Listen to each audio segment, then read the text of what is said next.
DG lock ఏర్పాటు చేస్తారట. భూ రికార్డులకి ఆన్లైన్ తాళం ఏర్పాటు చేయబోతున్నారట.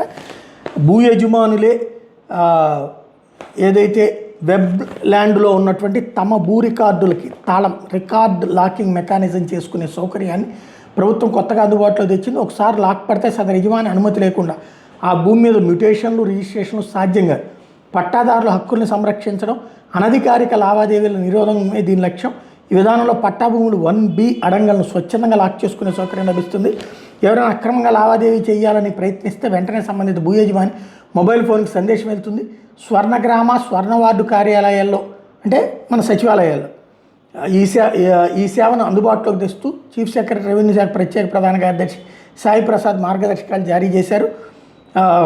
కౌలుదారులకు సంబంధించినటువంటి సేవలకు సంబంధించి కూడా ఇందులో ఆర్డర్స్ పెట్టారు అన్నటువంటి విషయాన్ని హైలైట్ చేశారు. అయితే 22 నిషేధిత ఆస్తుల జాబితాలో ఉన్న భూములకు మాత్రం ఈ లాకింగ్ వర్తించదట. రిజిస్ట్రేషన్ సమయంలో లాక్ తీసేందుకు కొనుగోలు అమ్మకందారులు సమ్మతి తీసుకుంటారు.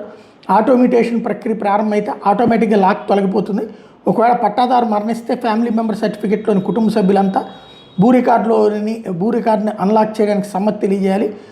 ROR కింద సంయుక్త కలెక్టర్ ఉత్తర్వులతో RDO ఈ తాళాన్ని తొలగించవచ్చు.